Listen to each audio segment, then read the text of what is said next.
ప్రాణ సంకటమే అవుతుంది. కాబట్టి ఆయన మీద ఏకపడడం వాళ్ళదనేది నా యొక్క అభిప్రాయం. రైట్ బ్రహ్మనాయుడు. రైట్.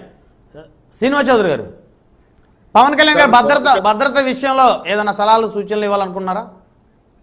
తప్పకుండా సార్. ఎందుకంటే పవన్ కళ్యాణ్ గారు ఓటించడానికి కడప నుంచి సైన్యం బయలుదేరింది. కడప నుంచి పిఠాపురంకి సైన్యం బయలుదేరింది పవన్ కళ్యాణ్ గారు ఓడించడానికి.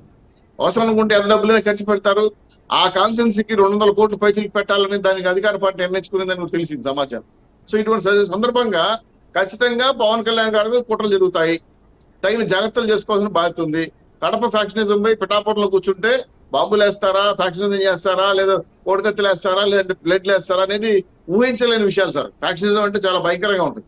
సో పవన్ కళ్యాణ్ లాంటి వ్యక్తి అసెంబ్లీలో అడుగు పెడితే చాలా మందికి తడిసిపోతాయనే భయంతోనే ఈరోజు వ్యక్తిగత దాడులకి, ఆయన ఓడించడానికి, డబ్బులు ఖర్చు పెట్టడానికి, అంగు ఏర్పాటు చేయడానికి కడప ఫ్యాక్షనిజం తయారైంది. కాబట్టి జనసేన శ్రేణులు, తెలుగుదేశం పార్టీ, బీజేపీ మిత్రులు కలిసి ఎదుర్కొంటాం.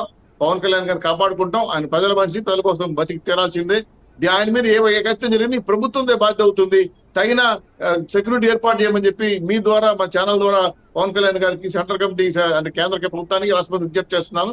లేని పక్షంలో మేమే ప్రత్యేక నిలబడి, గోడలాగా నిలబడి కాపాడుకుంటామని, ప్రజల కోసం పనిచేసే వ్యక్తి కాబట్టి కాపాడుకుంటామని విజ్ఞప్తి చేస్తూ, ఇలాంటి వ్యవహారాలు ఎవరైనా జరిగినా వెంటనే జనసేన పార్టీ కానీ మన తెలుగుదేశం పార్టీ కానీ బీజేపీ సమాచారం ఇస్తే ఇంకొంచెం ఉపయోగకరంగా ఉంటుందని అభిమానులకి తగిన జాగ్రత్తలు తీసుకోండి, తగిన భద్రత కల్పించుకోండి, అలర్ట్గా ఉండండి.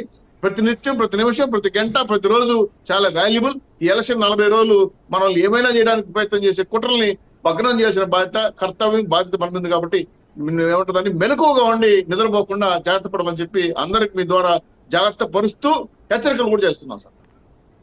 ఒక 30 సెకండ్స్ బ్రహ్మనాయుడు గారు, ఎందుకంటే సింగల్ మాట మీద శ్రీనివాస్ రెడ్డి గారు ఒక 30 సెకండ్స్ అంటే కడప నుంచి జన సైనికులు వచ్చారు, ఆయనతో కలవటం కోసం ప్రయత్నిస్తే ఇంకొద్ది టైం ఇస్తే బాగుంటుంది. నేను ఇప్పుడు మా జన సైనికులు అప్పీల్ చేస్తున్నా, పిఠాపురం వ్యక్తులు తప్ప బయట నుంచి వచ్చే ఎవరు కూడా పవన్ కళ్యాణ్ కలవడానికి ప్రయత్నాలు చేయొద్దు. ఆయనతో కలిసి కూర్చోవాలి, ఆయనతో మాట్లాడాలి, ఫోటోలు దిగాలని